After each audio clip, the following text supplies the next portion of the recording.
মুক্তিযুদ্ধের চেতনাই হচ্ছে আমাদের একমাত্র লক্ষ্য। লাখো শহীদ রক্ত দিয়ে গেছে, লাখো মা বোন নির্যাতিতা, তাদের এই অবদান ভুললে চলবে না, এটা মনে রাখতে হবে। কারণ পাকিস্তানি হানাদার বাহিনী আর রাজাকার বাহিনী যেভাবে এদেশের অত্যাচার করেছে, আমার খুব দুঃখ লাগে কালকে যখন শুনি রোকেয়া হলে ছাত্রীরাও বলে তারা রাজাকার। তারা কি জানে ৭১ সালে ২৫শে মার্চ কি ঘটেছিল? সেখানে ৩০০ মেয়েকে হত্যা করেছিল, ৪০ জন মেয়েকে রেপ করেছিল এবং এদের ধরে নিয়ে পাকিস্তানি ক্যাম্পে নিয়ে গিয়েছিল। সেই ক্যাম্পে কি অবস্থায় ছিল? অনেক মেয়ে শাড়ি বা ওড়না দিয়ে ফাঁসি দিয়েছিল বলে তাদের কাপড় পরতে দেওয়া হতো না, ওই একটা পেটিকোট পরিয়ে বসিয়ে রাখতো। দিনের পর দিন তাদের উপর পাশবিক অত্যাচার হতো।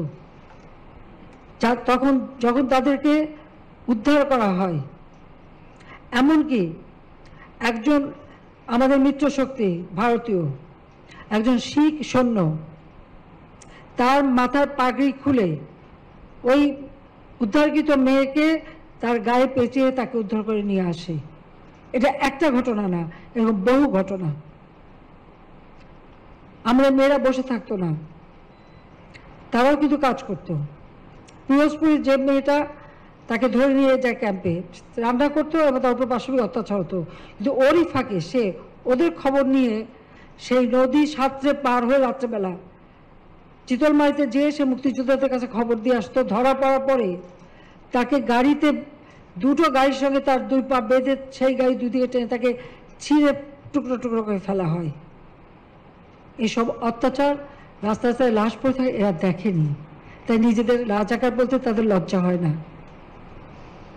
হ্যাঁ, আমাদের গেরিলা যুদ্ধ হয়েছে, এখানে কেউ শান্তি কমিটিতে, কেউ রাজার কমিটিতে ছিল, কিন্তু অনেকে মানুষের ক্ষতি করেনি।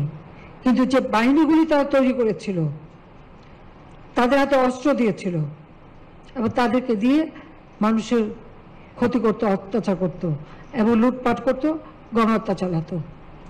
তাদের বিরুদ্ধেই আমরা ব্যবস্থা নিয়েছি, তাদেরকে বিচার করে তাদের ফাঁসি, অনেকের ফাঁসিও দিয়েছি।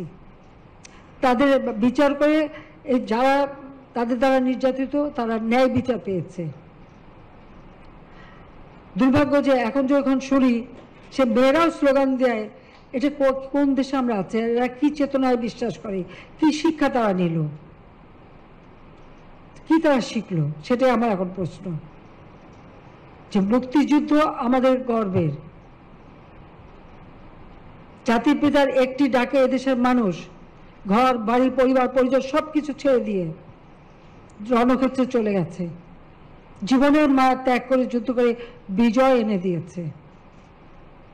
আর এই যারা ওই বাহিনীতে ছিল, তারা এদেশের মানুষের উপরে অত্যাচার করেছে, সেটা তো আমাদের ভুলে চলবে না। আমাদের সেই শিক্ষা নিয়ে এগিয়ে যেতে হবে, মুক্তিযুদ্ধের চেতনা নিয়ে।